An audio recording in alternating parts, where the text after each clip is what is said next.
Hello again, friends, and you are my friends, and welcome to the last show of 2024. And it's a show to celebrate because last night, in fact, Ipswich Town beat Chelsea 2-0 at Portman Road to record their first home win, their third of the Premier League campaign. And we're here to break it all down for you. Apologies if you were expecting this show at 1. I forgot when I announced the show yesterday on our post-game show that I had an osteo appointment at 12:30, so I couldn't make one, which is actually an excellent segue into one of our partners, Stowmarket Osteopaths. Give Freddie a call, 01449 613 633. I've been there today. Hopefully I'm all sorted, ready for 2025. But tell him the governor at Talking Town has sent you, and hopefully he'll do you well. It's 01449 613 633. We've got Ryan for all the doom and gloomers for the game. I told you so. Ryan, if you can only tell me my Euro Millions numbers, I'm going to play that after the show. So if you can just forward that into my email address, then that would be absolutely helpful. Alex Steele, that is why Morsey starts every game he can. He fought for every 50-50 in second ball, as the whole team did. We wanted it more than Chelsea, very much so in that first half particularly. We were really, really aggressive at our press, man-to-man press, and it was beautiful to watch, really was. Sharon says, will Matt be feeling a little perkier today? It's a question I ask myself every day, that, Sharon. Will Matt be having a good day? We shall wait to find out. Josh says, the game I miss, we win. Typical that, still buzzing. Josh, on behalf of every Town fan, could you miss the remainder of the season, please? Can I kindly ask you to do so? Because clearly that was the difference, right? We missed you, Josh. Hope you're well. And a happy new year to you. Rob Holmes still buzzing about last night. Everyone to a man was fantastic. Oh, weren't they just? As I said earlier, that press in the first half particularly. And Ryan says, no problem on the Euro Millions. Cheers, Ryan. Look forward to the email. Right, joining me as always, will he be in a good mood, as Sharon asks in our chat? It is, of course, Mr. Matthew Phillips. Welcome, Matt. Are we in a good mood? Yes. I'm feeling very perky. Oh, good. I've even cracked open a beer as it's New Year's Eve. God, don't peak too early, will you? Don't fall asleep. No, that'd be it for me, won't it? Yeah. I'll message you at midnight. You'll be asleep. Long gone. Yeah. What a night, eh? What a night. 22 years since we last won a Premier League game at Portman Road. I was there. 1-0, Middlesbrough. Darren Bent from a corner. Who would have thought April 2002 we wouldn't win another Premier League game until the end of 2024? But a fantastic way to finish the year of what's been a record-breaking year for the club. Yeah, just delighted. I mean, who would have thought it? 6 starters from a League One team, Ryan, beating Chelsea that won the Champions League 3 years ago. I feel at some point we've got to sort of park that stat. It keeps getting wheeled out. I know it's a good stat when we win 6 players from League One, but at some point we've got to sort of park that, right? Well, I did that the other day, didn't I? When Matt Holland rolled it out on Amazon. That's not the mindset to be in, is it? I mean, that's kind of looking for a way out, looking for an excuse a little bit. And as I said, we're there on merit. I mean, it's very few teams have done back-to-back promotions. Ipswich Town under Kieran McKenna are one that we can be proud of, and we're there on merit. We didn't win a raffle to get in the Premier League. We're there because we were bloody good over 2 seasons. Yeah. And you seen the fruits last night, and it was just brilliant. I mean, who saw the Walton Murich change? Well, let's get into that. And actually, it's funny you mentioned, we didn't get here by winning a raffle because obviously Radio Suffolk, both before the Arsenal game and again last night, were doing the look back on last season. And it's just sort of, as driving in, I was hearing the different games. I was, oh yeah, I remember that game, or I remember this game, and just sort of got me pumped for the game. And that was a really good look back. So big credit to Radio Suffolk. I feel they do those really well. You were in great spirits when I came and met you in the car park. I was in awesome spirits. We enjoyed watching the Blue Action Ultras coming through the car park. Yes. With their players. You pay £15. You get half the car park full these days. You get in and out really quickly. Happy days. Yeah. And you got a free fireworks display. It was thoroughly excellent for my £15. They never really sold that, did they? When they put the prices up to say there would be entertainment pre-match. And if you fancy a bath, the car park normally has huge craters full of water. So it's a win-win in that £15 galore. It's great for 15 quid. But let's start with that one. Obviously, Murich was not in the starting lineup, was on the bench. McKenna, saying after the game, or I think at some point I've read that, Walton's trained well, deserved the opportunity. Murich had I think it was a thigh that limited his kicking. I think if I'm remembering the comment I've seen yes. Verbatim. But Walton came in. Huge cheer when the team was read out, with Walton running towards his goal, which I did feel a little bit sorry for Muric. It isn't all his fault why we've not won at home. It isn't all his fault. Correct. Agreed. But what are your thoughts on Christian Walton last night? Well, what was his performance to you? Yeah, well, I mean, just to go back to him coming into the team in the first place, I thought it was strange timing, given Muric did all right against Arsenal, as you kind of laid it out in the show previous to this one, Mike. Didn't actually do anything wrong, did he, in the game? It was not a fault for any of the goals. The defensive setup in front of him didn't allow for any real individual errors. So it was odd timing. I mean, maybe not odd timing. Now, are we now going into the second half of the season with Christian Walton as our goalkeeper? That's the question. That remains to be seen. It's a tricky one because he puts Muric back in and Muric makes one mistake. The fan base, you feel like is on the knife's edge of they really are. Like the Raw tells me they're begging for Walton. They're all going to big up Walton today, and it's a tricky one. But obviously the thigh injury, the kick in, that may have come into the thinking last night because obviously we did go long quite a few times to either Wes Burns at right wing back or Delap, who will come to Although I think that really is Walton's strength anyway. I didn't call him two-touch in League One for nothing. I mean, he's not great with the ball at his feet. So that's probably his strength anyway. If I was Muric, I'd have to ump a little bit in that there's a slight change of tactic. Certainly playing out from the back to the edge of the D was vastly reduced from what we've seen in previous home and away games. So Muric has probably got every right to ask McKenna, why can't we play that tactic when I was in goal? Also, why is he playing in goal with an injury? So there's lots of questions there that weren't really answered for me in the press conference, I suppose. But Christian comes in. Yeah. You're moaning about press conference. Yeah, that press conference room if I was asking questions. We'd still be there now. We're ending 2024 as we've started 23, 22, 21, 20. Yeah. Our fifth year we're going into? Going our fifth year, yeah. Yeah. Wow. The talking sound look won't last. I thought he'd done phenomenally well. They said. Yeah. Well, two of the three have. That's true. He done phenomenally well, Christian. He gets man of the match in the stadium.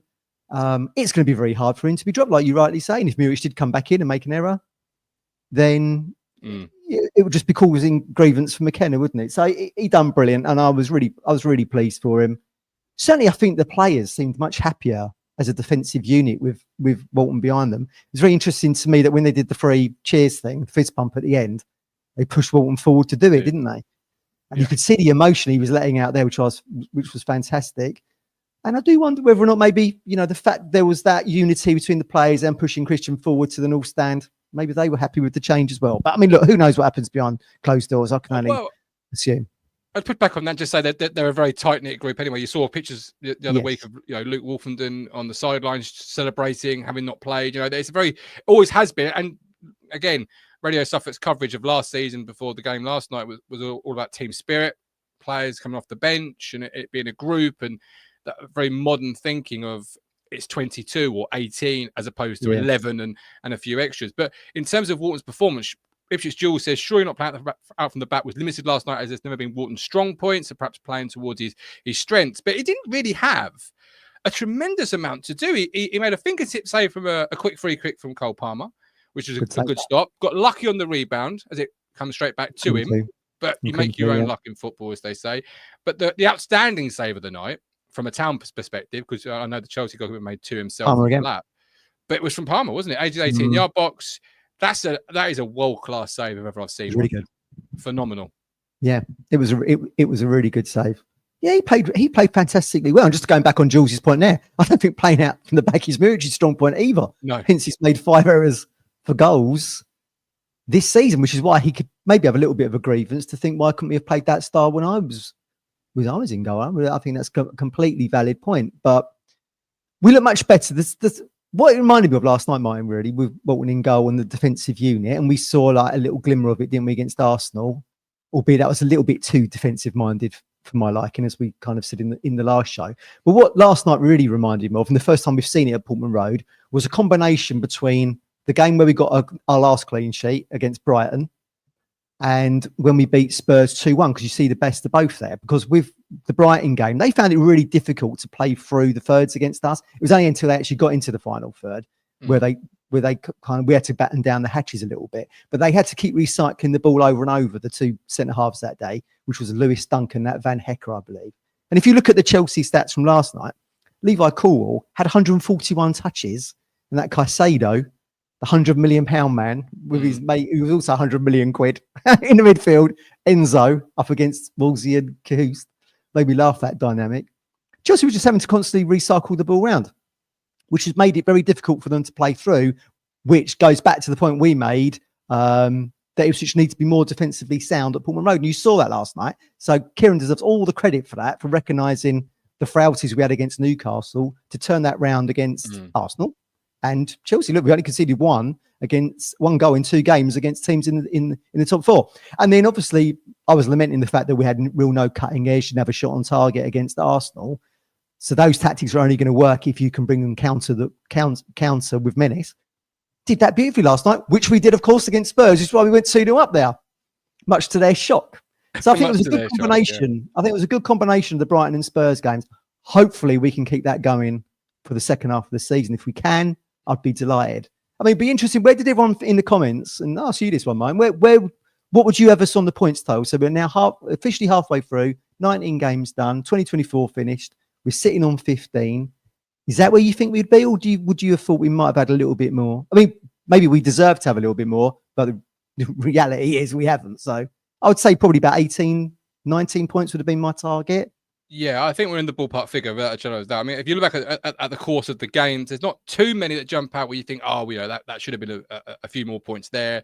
There's 1 or 2. Leicester particularly, so you should have 2 more points than you've got. Yeah, great. Certainly from that one game. Bournemouth, but then you say Bournemouth, but then that wasn't we were comfortably winning and something happened. Which holding on was we were winning at 88th minute and then we just capitulated. Last night we weren't clinging on to anything; we were coasting it. We were cruising. Well and truly. And Joe West, this is the whole point of Talking Town. We welcome comments from our live chat. We want questions. We want your thoughts. Want your opinions. So whether you're watching on YouTube or Twitter, give us a retweet if you are on Twitter. We do want your questions, your comments, your thoughts, your opinions. Joe West says, "Do you think McKenna's now created a blueprint? 3 centre backs, 5-2-3. We feel solid and organised." What are your thoughts on that? Because I really like that dynamic. Because it's a back 5 out of possession. Wes Burns last night playing the right wing back role. But it's a 3 in possession. Yeah, but what it does, you saw against Spurs when Johnson played there. Yeah, and they doubled up on the Tottenham left-hand side. But what that does for me, Matt, is it makes you so much more solid in the sense of you allow Leif Davis the freedom to be Leif Davis. You're not curtailing your most creative player of the last season and a half. But what you're doing is you're saying go and be adventurous in the final third, while still having effectively 3, if not a back 4 behind him. It's so much more solid.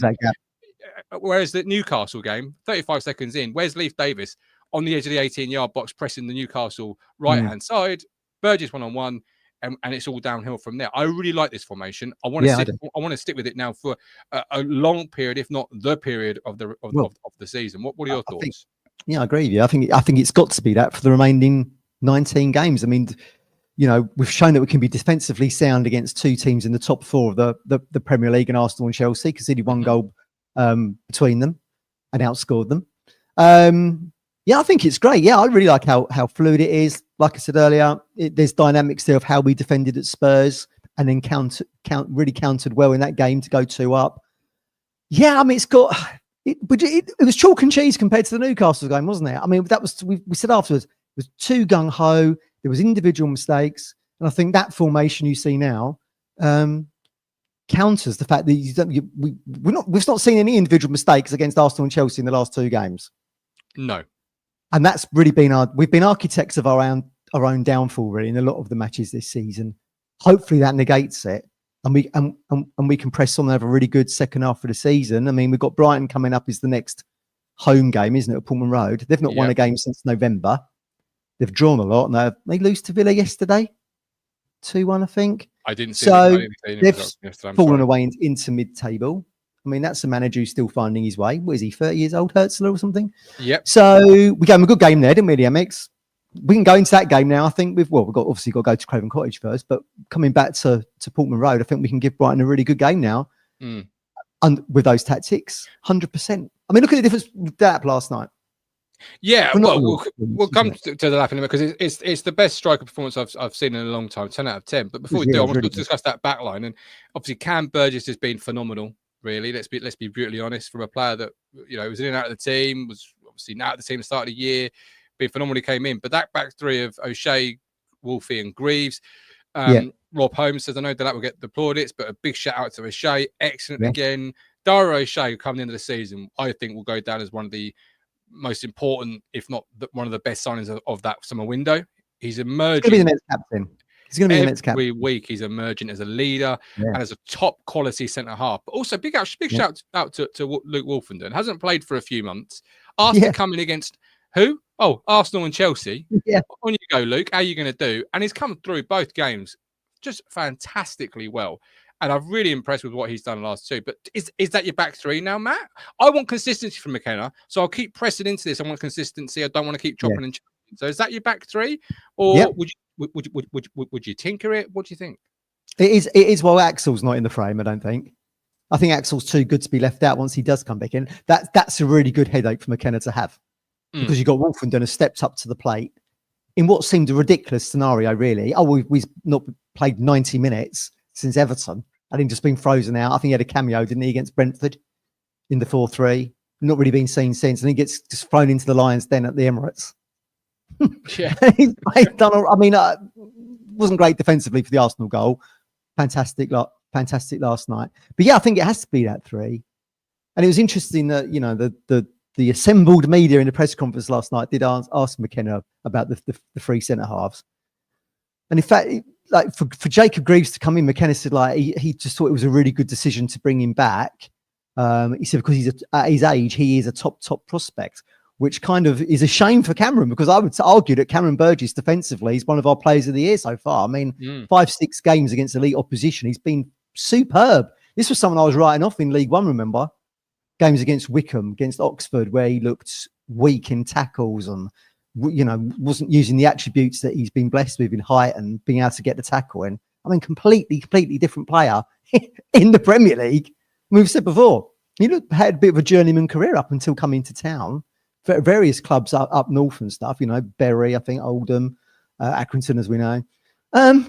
So I feel really sorry for him that maybe going into the second half of the season, maybe Greaves, now he's recovered from injury, is probably going to be the mainstay in that position. But but McKenna did say, Cameron's been brilliant for us, and it's great to have two players competing for that slot.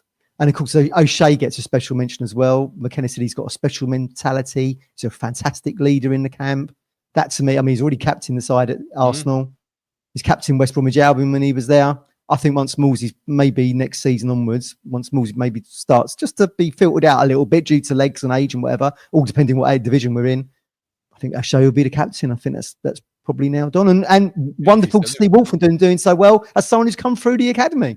Yeah, and I think Mike said in the chat earlier, Wolfie works better in a three, and I think he does. And Cam Burgess has been fantastic for us, but that back three complement each other so well. And yesterday, tactically, McKenna got it spot on with those three.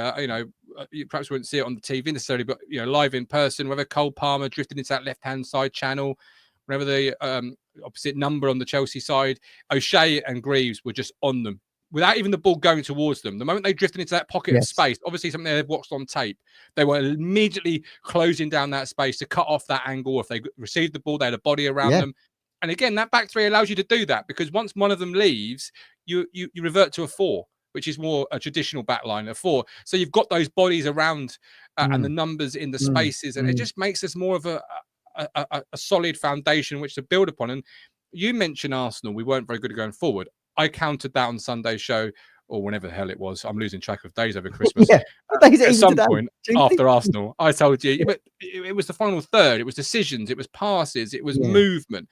We're not going to play like that every week. And last night, you saw that a little bit. Our final third was so much better. We were so much crisper with our passes, measured, actually had a touch that was a good first touch, as opposed to a touch that you thought, oh, no, that's going to bounce 4 yards away from you and you're going to lose it. So that's the difference. The first goal comes about through some really nice passes. Leif Davis, that ball in behind, Delap sprints onto it. First of all, is it a penalty for you, Matthew Phillips? Yes or no? You're the ref. Quick decision. Yes or no? Is it a pen? Yeah, I was up straight away thinking that was a pen. Good man. I mean, the contact was there. Well, it doesn't matter what we think anymore. The VAR tells us, doesn't it? There was enough contact there for it to be a pen. That was their sub keeper last night, wasn't he? He's been playing in the in Europe for them. Yeah, he's quite good, Jorgensen. He made two great saves from Delap. He did. But it was a great penalty from Delap, wasn't it? Unsavable, really. I didn't watch it live. I had to sit on the catch up. I don't watch penalties live. I was sat there like this. Really? You weren't watching it? Waiting for the roar or the moan. And I was Did you never watch the Broadhead pen against Paul Vowlin? No. Did you not watch that? Waiting for the roar again, that one. That's the only time I've ever toyed of not watching the pen live in the stadium. I did, but I don't do pens. It felt like when Delap was over it last night that that could be a real game changer for the season, didn't it? You go one up against Chelsea, you got something to hold on to. I mean, bloody hell, it's taken us half a season just to get a penalty, Martin.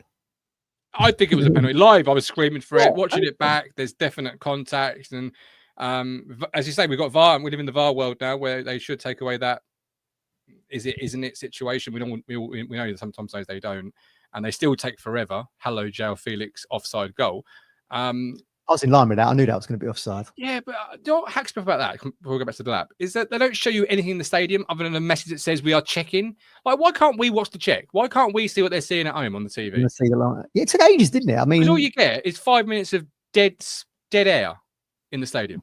Yeah, the players are stood there watching each other. I mean, Cole Palmer was at the cobble stand trying to watch it on the TV screen. Well, it's interesting to me that the VAR official last night was Michael Oliver, who obviously gave the pen against Everton and then didn't give it to us, did he? Took it away. And so it was good. He got a bit of retribution there for us last night. Yeah, I mean, that was obvious offside for me. It looked like he was half yard in front, and he was. I mean, it was interesting. The reporter from The Sun, Dave Kidd, their chief sports writer, was like, why did it take so, it took like 10 minutes. Why did it take so long, given everyone who was watching on the monitors in the media box at Pullman Road could see it was offside on the first look? Ridiculous. Great ball in from Palmer, by the way. Lovely. Yeah, great. Oh, he's a great player. He ghosts around, doesn't he? He ghosts around, and he can be really quiet for spells, and then suddenly just appears out of nowhere, be it a free kick, a ball into the box.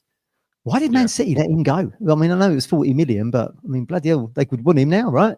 They'll be saying something about Delap at the moment. But that was, again, he's a great player. But tactically, again, we forced him to go deeper and deeper and deeper because he couldn't find the pockets of space in the final third. So, particularly in the first half, he was getting deeper. Great tactics. Yeah, really good tactically. And George says, lovely to have a manager willing to disregard ego and pivot to a 2, a 3, or a 4 marginally different tactical approaches in the season to find out what works. Great. It really is. Yeah, it really is. He deserves all the credit because we said on this show, he keeps doing the same thing over and over and over, expecting a different result. Now he has actually made noticeable changes and it's working. I give Kieran all the credit in the world. I think it's fantastic. Yeah, truly, absolutely. And in terms of the lap, as I said earlier, I thought one of the best striking performances I've seen. I want to say ever, but I hesitate because I've seen some great strikers in blue shirts, Marcus Stewart, etc. But last night, 10 out of 10, phenomenal performance. That does help a goalkeeper when he's knocking it long to a centre forward that's winning his duels, and he was winning his duels against those two centre halves. Yeah, but talk to me about the lap yourself in the chat because I'm in dreamland watching him play. I'm purring. He's phenomenal. All them like you said earlier, that shot he has, doesn't he? Just after he's converted the pen, Jorgensen has to make that save down to his right, doesn't he? There's another one I think he has just before half time. The one in the second half when he's on his own, down your side, he's got them 3 Chelsea lads with him. He still manages to get into the box and shoot and force a really good save from Jorgensen to make the save. I mean, just phenomenal. It's only until when you see him on the pitch, you think, what's an absolute unit? It's only when you see like the interview. There was one of the lads posted it in the Discord. It was from Optus Sports, where he actually sounds like a 21-year-old and looks like a 21-year-old being interviewed alongside Amari.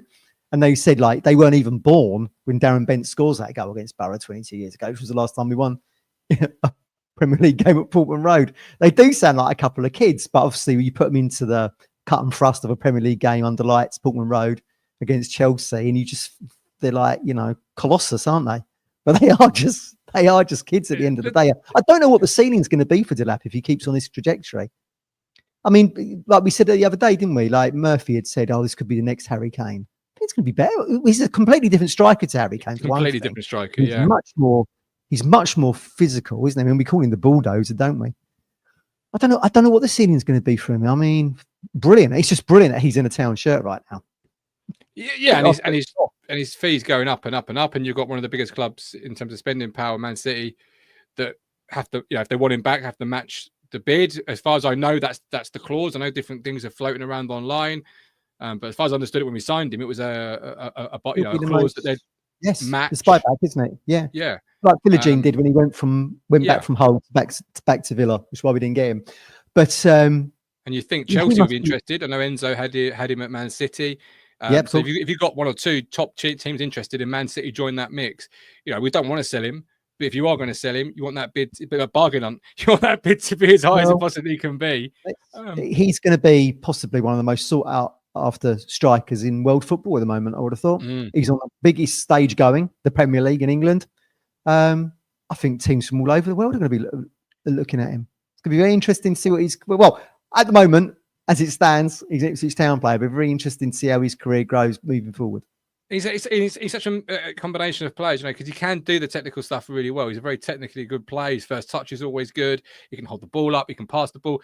But, look at those three options, those three strikes last night. There's no airs and graces of those three strikes. It's hard. It's fast. It's, yes, that's what was frustrating about the Arsenal game, wasn't it? Like we said, he only had 14 touches in the whole game. He had 14 touches on that run in the second half, didn't he?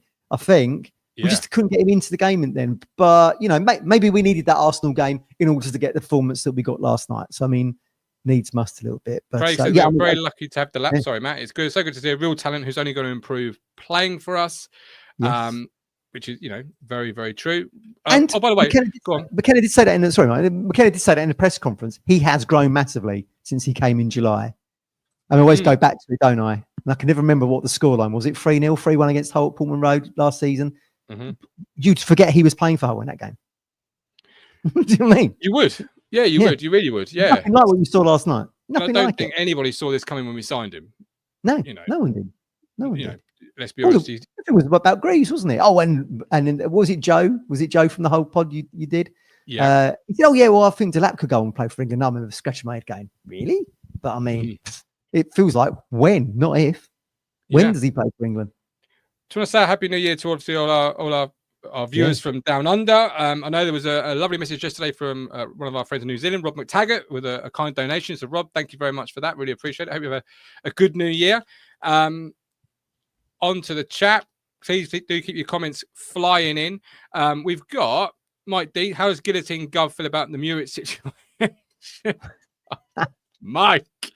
I'd like to see Walton get a run of games to see what we've got. I still, I'm not even going to say it because it's going to cause I just want to see what Walton's got. I want to see what Walton's got. Although I don't want to drop Muric because I still think Muric has a lot to offer, and arguably, it depends what you want your goalkeeper to do, I guess. Because command of box, Muric is probably stronger than Walton, right? Well, I mean, he's a physical presence, Walton, isn't he? He's huge. Yeah. He's huge. I mean, I don't want to drop Muric, but I don't want to drop Walton. Can I play them both? Yeah. The problem Muric has got is that he's given away goals. He's given away 5 goals this season in a system that maybe he wasn't comfortable playing, but Kieran insisted on it. I just think it's unlucky for him. I have been critical of Muric, but I don't want to be sitting here bashing him. Like I said right at the very top of the season, he needs our support, not condemnation. But if you do keep making the same errors over and over, it's very difficult as a fan base to get behind someone who's costing you games in a division that you want to stay in because it's taken you 20 plus years to get there. You don't want it to be a one season wonder, right? So that's where the frustration comes from. But by the same token, he sits out a game where they don't play to the D or keep trying to find the left back or the right back to beat the press and get it forward very quickly. So he can, like I said earlier, I feel like there could be a bit of a grievance there. But that's not Walton's game. I mean, look, he got caught out once, didn't he, last night doing that? And we managed to recover in the second half. But that's what we need right now. It might not be the way that you were playing last season. It might not be the way you want to play in years to come, but it certainly is what's needed right now because we aren't good enough to do what we did last year against many teams in this division. It made no, but we said this in the last show. It made no sense to be doing that. It works in League One. It works in the Championship. It ain't going to work against League. Look, we've got Geordie Toon for Life there supporting us. Brilliant to see. And you know, you got Isaac and Gordon and Jacob Murphy, and then Tonali and Grimayesh behind them. It just seemed ludicrous to me to be playing those tactics. Yeah. I'd love to have seen how we would have gotten against Newcastle playing as we did last night. And big shout out to Newcastle. That was a fantastic win they had. They're going to get into the Champions League this year, I think. And I hope they do. I think they've been brilliant. Compare the Geordie fans to the Chelsea fans last night. Chalk and cheese, wasn't it? You didn't hear anything out of them, did you? Well, equally, the results was very different. Newcastle were home and dry by half like anyway. I think Newcastle fans are like that anyway. It was like a game from Newcastle. Look, let's be honest. Half an hour, it was done and dusted. They could have gone home. Yeah.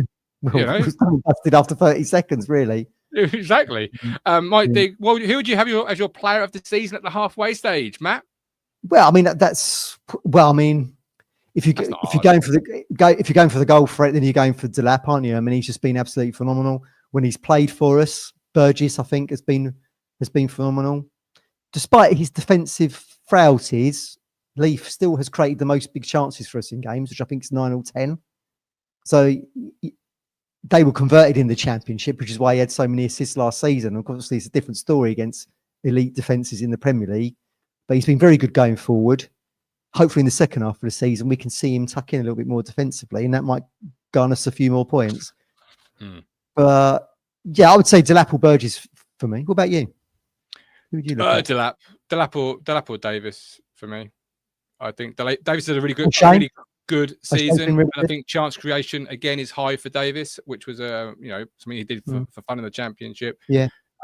O'Shea is a very good honourable mention. I think come the end of the year he'll really be pushing for it, but it's got to be Delap. I mean, you could run through 3 or 4 players that have got arguments as to why, but goals win points win prizes to stay in the division, and you're not going to do it without Delap having the second half of the campaign as similar to the first and getting him help. And everyone wants a striker. Why? Because goals win games. So Delap has to be, at the moment, for me, a de facto player halfway through the season. It made me chuckle that you said Amari's can have a really good second half of the season. I was like, what are you basing this on? Because he didn't have a very good game against Arsenal. No. And then brilliant game last night and a brilliant goal. Lovely finish. Did you think he'd had too many touches again? Yes. Yes, I think everyone was thinking that, weren't they? Yeah. I was about to cry because when Delap got turned around and was facing his own goal, I was like, oh no, we've lost the opportunity. Then he played against Amari, who was at a touch, then a touch, and I was like, oh, he's lost this. And it was a great finish, really good finish. And I based it on the fact of last season, Matt, where the first half of the campaign was about getting his footing at a professional club for the first time for Amari. And what we saw from the first few weeks of the season to the last few weeks of the season was completely different player. And he learned and he grew as the season went on. And that's what I was basing that on. Again, Amari stepping up to the elite level, learning and finishing the season high. And I think the whole team will. I've been saying this for the last few weeks, that it's been a big learning curve. Take your medicine. But I don't think the second half of the season's team will be the same as we see in the first half. And that also is the management, by the way. Let's not be honest. Maybe a bit of naivety there, thinking we can go toe to toe and play an open, expansive. We could have done this sooner because we could have done, but would have should have other games. Yeah, but I mean that's up to Kieran and his coaching staff to make those calls. I mean, just some of the decision making has been a bit odd. But look, we're at the halfway point now. The key now is to get momentum, isn't it? We've not really managed it. We won at Tottenham. We got a really good draw at Manchester United, and then it kind of peeled off from there, didn't it? We couldn't capitalise on the win at Molineux. Can we go to Craven Cottage this weekend and do something? I mean, Wolves were on there 4-1 and they dropped a 2-goal lead against Bournemouth in their last game now to draw 2-2. So I just hope so. I hope we can. I mean, you need back-to-back wins really if you're going to do something, don't you? Because we're on 15 points at the moment. What do you think realistically is going to keep us up? And tell us in the comments, everyone. I would say 36. 36. Well, in answer to your earlier question, Matt, about how many points people thought we'd have at this point of the season, Colin said he thought we'd have 21, Sean 20, Rob's 20. Then going on to that, Lee says 7 wins to keep us up. Adrian says 7 wins could see us through. So 7 wins, it feels like that to me, right? I'll wait for the chat to catch up and let us know what they think the points total will be into the season. But as I said to you last night, looking at the league table from last season to this season, we're only a couple of points off where we should have been. Well, I think I was giving this some thought earlier, which is why I floated the question to everyone. I think we need to have we need to be where West Ham are at the moment. So they're on. So from 19 games, they've got 23 points. Remember everyone saying this is not a good return. We were debating this on Discord yesterday. Lopetegui out. He's got 2 games to save their season. They've won 6, drawn 5, lost 8. If we can replicate that in the second half of the season, I don't see any reason why we can't, given what we've seen last night. I feel like we can probably do that, but it's very easy for me to say that. We've actually got to go and to do it. But I feel like there's green shoots there from what we've seen last night and defensively against Arsenal to do so. We've certainly got the goal threat when Delap's on that kind of form. It just seems very achievable to me in the second half of the season, but we've got to start putting back-to-back wins together, and Fulham away lends itself to that as the first opportunity to do so. We've got a couple of people. We've got Sean saying 38 points, Adrian saying 36, as Mark saying we think we need 37. I said to you last night we need what, 7 or 8 more wins. We got one last night, so we need 6 or 7 more wins. Is what I'm looking at it like. Yeah. So you've still got. So we've got Wolves, Everton, Southampton, Leicester, Everton, West Ham on the last day. That's 4, 5. You know, if you sort of know base. Like can we do something against Brighton, given that they've not doing so well? I mean, look, there's opportunity there. Can we take it? You have to take it one game at a time. But if you sat down with a bit of paper and worked out, where those wins were going to come from, you have to beat the teams around you, because you can't give them any ground. You just can't. And then you've got to pick up 2 or 3 wins from unknown places. Last night, obviously, like last night, for example, when a team comes to Portman Road, can you nick a win? Or when you go to Fulham, for example, on the 5th of January, can you get the 3 points there? You're going to have to stay in the division. And every game's a hard game. And what was it McCarthy said? Every point's a prisoner. Every point's a prisoner, do you remember? But it's really going to have to be that sort of second half of the campaign. Yeah, and I think that West Ham is an interesting measuring stick for us, given they've also been thumped. They conceded 5 against Liverpool, 5 against Arsenal. Chelsea went there and won 3-0, I think. And we played them off the park last night. Night. And a fantastic performance. So it is doable. We've just got to go and do it. And we don't want it to be a missed opportunity, because I feel like what we saw last night is when I come on here and goes, oh, Matt's moaning, because I feel like that is what we can achieve week in, week out. And we've had people come on this show right at the top of the season saying this team could finish on the periphery of European spots, or comfortably finish mid-table. Certainly finishing comfortably mid-table, if they're putting together performances like you saw last night, isn't out of the realms of possibility. So let's see what we can do over 19 games. 17th is where we want to be. But as you rightly said to me in the car park last night, we're in a mini league with Everton at the top at the moment. So Everton at the top with out of that 5, with Southampton bottom on 6. Everton have got 17 and we sit on 15. We just need to be top of that pile, and we're only 2 points off it. Yeah, it is that is the mini league. Everton, Wolves, ourselves, Leicester, Southampton, 10 points from safety. What are you thinking about their chances of survival? Well, I mean, it's interesting, isn't it, that Russell Martin's been pillared for playing a style of football that gave them success in the Football League. Yet Kieran's had a bit of a free pass doing exactly the same thing. But I didn't really agree with that Juric going in at Southampton, although they've looked a bit more solid. They've not won a game yet. And he was coming off a bit of a bad run at Roma at the top of the season anyway. So, I mean, I feel like that's a bit of a strange appointment there. Certainly Everton, funny one, Everton, really. Are they going to roll the dice on Dyche? Roll the dice? Or are they going to get someone new in now they've got their new owners? That's going to be quite interesting. As soon as we can catch them, the better, really. I would say Southampton are probably gone. Leicester, keep above them. Wolves is the funny one, isn't it? Look, we've discovered today that Cunha has unbelievably only got 2 games, of which one's going to be an FA Cup game. Oh, is it really? Yeah, against Bristol City. So he's actually now played more games since the incident and what he's going to get banned for. All right, he's going to lose 80 grand as well as a fine. That will go into the FA. But I mean, I find that unbelievable to me. I thought it would have been 3 game minimum and we would have been looking at 5. So I don't know what the FA are doing there. Yeah, but it's crazy, isn't it? Yeah, it is. Let's keep it. It's a watching brief on Everton. But I mean, if they do change their manager, who would they even get in? I'm not too sure. Who would even want to go there in the window? I mean, you could say the same about anyone in the bottom 5 here, I suppose. Wolves is the one we want. It's between us. Wolves, we've got to keep above, haven't we? That's the one, I think. Amarim said last night, didn't he? Yeah. Wolves are in they're in a relegation scrap. This is what makes me really laugh. Look, we're 7 points off Manchester United. If you'd said that in the previous seasons, you'd be in the Champions League spots. Yeah. I mean, Crazy. Wolves might lose Cunha anyway, won't they? Because obviously Arsenal and other teams are reportedly interested. There's lots of rumours about in the player. where he might end up going. Certainly, he's a pivotal player for him. I mean, if he was to be sold, they did. I mean, look, that Pedro Neto last night was what 50 million from Wolves to Chelsea. So they might cash him in. They did it in the summer.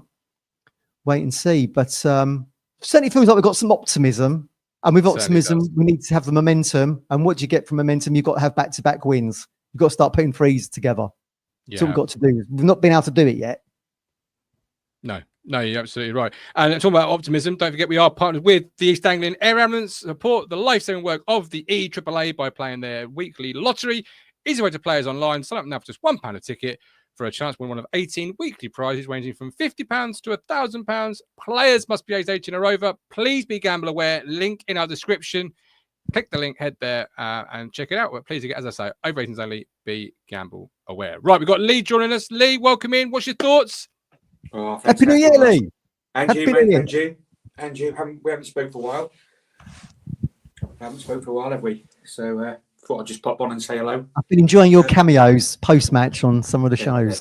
Been agreeing with what you've been saying, Yeah, well, they're up and down, aren't they? Like watching the games, it really is. Emotion, but the games are just so draining, aren't they? I mean, my brother-in-law went with us last night instead of the wife, and he was saying, "Oh, that's the best we've played," and how exciting it was, and he really enjoyed the game.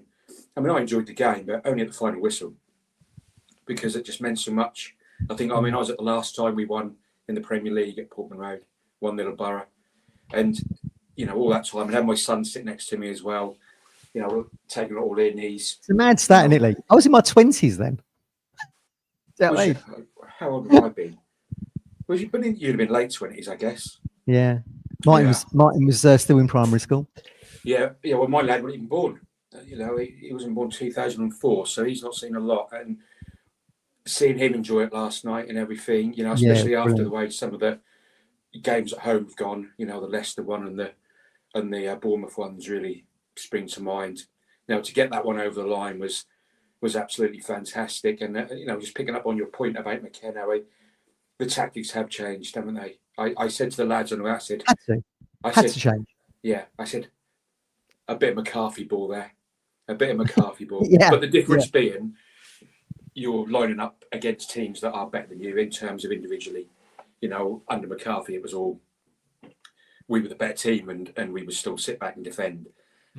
So I'm glad McKenna's seen that, and you can see the difference. I don't think the formation's really changed that much, just the personnel in how it's played. So especially, Transabi's really a centre back, isn't he? So we've had 3 centre backs all the time, in my view. It's just how you play that centre back, and I think in the last couple of games they haven't broke out, have they?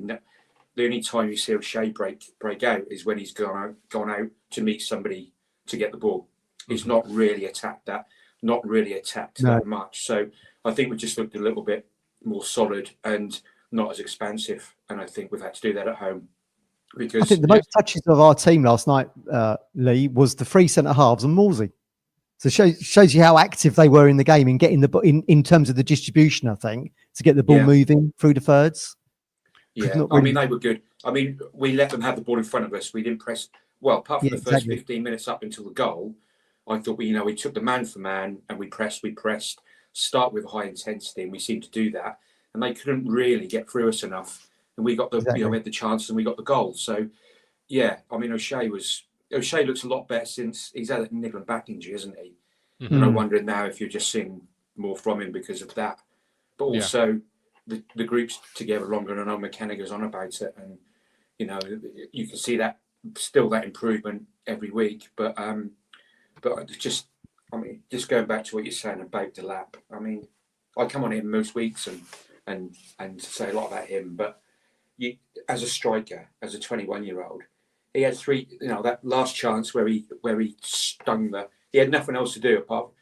He's probably playing for a corner because there's no way the goalkeeper should concede from that angle. In the second half, he just come and he doesn't even look like he's running very fast, does he? But he clearly is. And he just had the 3 of them on him, and then none of them could really get anywhere near him or get him off the ball. And he just let that shot go, and Well, he's playing for a corner, I think. But what I've not seen what I've not heard mentioned much is that O'Shea chance at 2-0. That glance and header off the line. I don't know if people remember that, but that's not appeared in any sort of highlights that I've seen.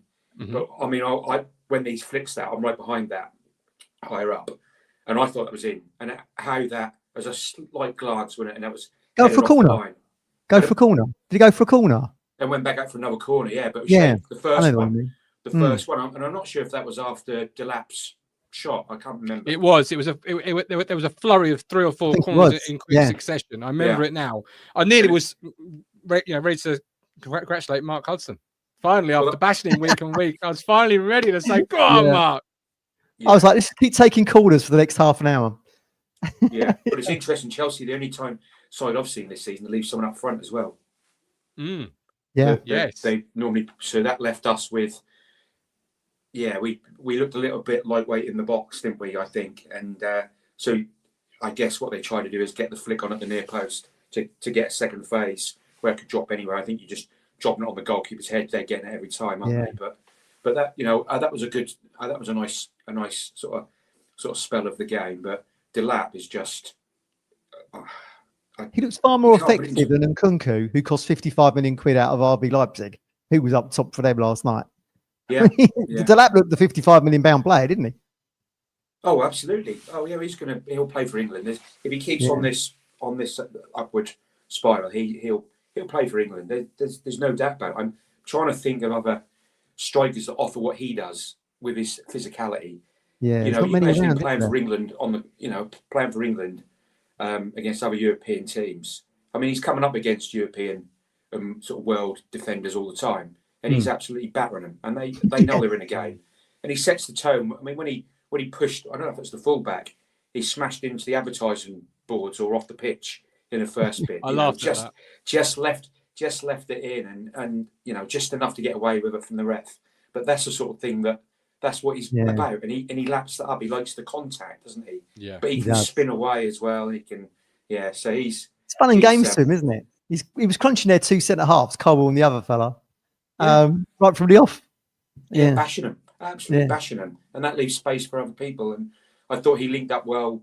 I thought second half we really countered a lot better. And I Colin will probably be on later, I don't know, but I said to Colin, I said at half time, I said, "There's no way that we're going to keep a clean sheet based on the first half performance." And that would be my other point. We're playing really defensively, but you think about the chances that they had to hit the post. They've had one with an open goal, but that was a broadhead tackle that. Then it's gone in. That could have easily been 2 goals, and on another day it may well have been, and it all even. But that's an elite level, though, isn't it? That's the elite level. You're going to have quality players. Like yesterday, their changes, for example. You're taking one elite international player off, and who you're bringing on? Oh, that's right, another elite international player. There's no drop off. They're elite players, so every team's going to get theirs at this level, and that's why it's so hard because they don't need more than one chance. Like Cole Palmer. Yeah, that one opportunity edge of the 18-yard box, other than the set piece. Another day that goes in. That's all they need, that one opportunity, that one sniff at the goal. That's the difference. But they're all, unless you play literally 11 players on the line and say, just take shots at us all day long, you're probably not going to be able to do anything about them getting theirs. It's about how you can get yours and also keep it tight, keep yourself in the game. And we spoke after Arsenal, didn't we, where it was about that. Keep ourselves in the game, and had that shot from Broadhead falling the right way in 89, 90 minutes, we could be sitting with 4 points from 6, as opposed to 3. Because we kept ourselves in that game at Arsenal. Yeah, but I think percentage-wise, you're not going to win enough of those games. I said we need 7 wins. Are we going to get 7 wins throughout the season playing that way all the time? Because I think so. I think sometimes you're going to get broken down, and you're going to have games like the Arsenal one where we had the Broadhead chance, we did, but it was really the only chance, wasn't it? And unless you're going to take that every week, I think the maths would say you've got to do a little bit more. But I think for us as a team moving forward, I think that's the only. I say criticism is not the right word, but to move to another level. We've just got to have. We're not going to win 7 games with 25% possession. That's basically it. We've got to get more. We have to have a bit more of a foothold and take the sting out of the game a little bit more. But certainly earlier in the season, we would have probably conceded 2 or 3 goals. And sometimes last season we did that, didn't we? So I think they've learned a lot. But watching sitting behind the goal high up, watching the tactics, how they were moved, how Ipswich was set up, they were solid, and they did it throughout the game, the whole 90 minutes. Yeah, they were drilled well. You know, you can have all the ability in the world, but if you've got players that are a little bit of a step down, but are as a unit, they're well drilled, they're well coached. That's what's taken us to the win. You know, just fantastic and great to see. Excellent, Leah. Just one bit, just one final thing. Of course, the floor is yours. Just on Walton, you know, great to see him back. I've always been a bit of a, I stuck up for Muric a bit. Great to see Walton back. I think we make it too much of a competition at the moment between the two. I don't think we need that. I think McKenna's got it right. We've got 2 good goalkeepers, and I think Walton showed how good he was yesterday. And he's he looked faultless. But apart from his pass across the back to Wolfenden that didn't reach it and went straight to the striker, but Wolfenden bailed him out. I think if that would have been Muric now, that's what the conversation would have been about. That's all the conversation would have been about. But I just wonder, I'm not sure about this season. If we do stay up, I think we'll be in for another. I think we're still looking for a goalkeeper that can play out from the back a little bit more. I think. So yeah. But a striker and a right winger, we definitely need. Let's hope one comes in tomorrow when the window opens. Can you imagine? Yeah, when they call all these players back, every time there's a player called back from a club, everyone's jumping on social media saying all the But I mean, it might be. I don't know. I just wonder if we've done a bit of business early. I hope so. Because I think we're going to need them, aren't we? I'm getting ready for a busy January. Put it that way. I'm getting ready to be going live, hopefully, quite a few times. But Lee, as 2024 curtain finals go, that's not the sentence I was going for. We'll go with it anyway. Thank you very much for coming on the show. I really do appreciate your comments to close 2024. So thank you very much. Happy New Year, everybody. Happy New Year to you. Happy New Year, Lee. What was I going for there? Curtain. Complete that sentence like blanket. You're blanking it. Curtain. I don't know. I haven't got a clue. I've lost it. The curtain call. Boom. That's it. It's like blanket. You blank over again. Yeah. Got all shoulders. Wow, there you go. I'll get an agent next. But if you are one of the 200 to 300 people on X watching us, come across to YouTube and hit the subscribe button for more Talking Town content. If you like what you see, like what you hear, well, they like what they hear. They're probably like what they see. Let's be honest. Me and you front in the show. Not bad for a couple of donuts. We've been called that before, haven't we? A couple of them, 2 donuts. Do you know, that's one thing I've missed this Christmas period, is the donut. Like, you get all this chocolate in, all the mince pies, all this tunis cake, flan. It's gonna be an old-fashioned. Flan was very healthy, to be fair. I mean, it was loaded with fruit. I mean, there's your 5 a day right there. Well, you got a part of it with cream, bit of sugar on top. Yeah, okay. It soon becomes unhealthy. But I'm looking forward to hopefully being busy in January. But honestly, if you are watching on X and you do like what you hear and you do want to see more of us, check us out on YouTube. Search Talking Town #ITFC. That's where you can find us. Or follow the link through the X page, I guess. But we're done for the year. This is it. This is the last show of 2024. Yeah. We're back in 2025, obviously, with our usual fun. Looking at everything Ipswich Town. We're back on either Wednesday or Thursday with a match preview show. That's tomorrow. When we start titling days like Christmas Eve, Christmas, you lose track of where's what. Yeah. Like gone is Monday, like Christmas Day, Christmas Eve, New Year's Eve. When you start actually naming them, will we have a new player in the building for Fulham? Like midnight. Yeah, can you imagine? Can you imagine?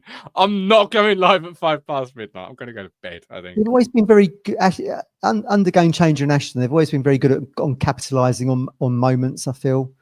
Like McKenna was announced, well, we predicted this, but McKenna was announced kind of like on that pack-out PR, the Sunderland game, was it, I think? He was watching, wasn't he? They've always been very good. So can they capitalise on, this huge win over Chelsea to have a new striker or a new person to come in for Fulham? I'm hoping it's Latte Laugh, personally. I'd like to think that they went in so late for him in the summer window that they've done a deal ready to go in January. The injury to George Hurst has only accelerated that, I think. So let's keep our fingers crossed. But Agreed. same 11 for Fulham, mate. Well, this is it. We'll discuss that in our match preview. So join us for that. But until then, for the last time in 2024, this is Matthew Phillips. I have been your host, Gov. You have been the most wonderful audience, not only today, but for the whole year. So thank you for being with us, sticking by us, watching us, choosing us, loving us, and appreciating us. But 2024 has been a fantastic year for this football club. I've thoroughly enjoyed it. Here is to another, hopefully, fantastic year following it again next year in 2025. Take care. God bless. Happy New Year. You make me smile when I think of you. If I get down low and I get blue, I can't get enough. You make me happy, I feel so fine. Oh, how I wish that you were mine. I can't get enough.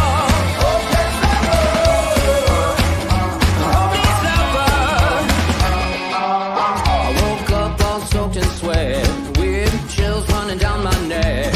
I felt went crazy from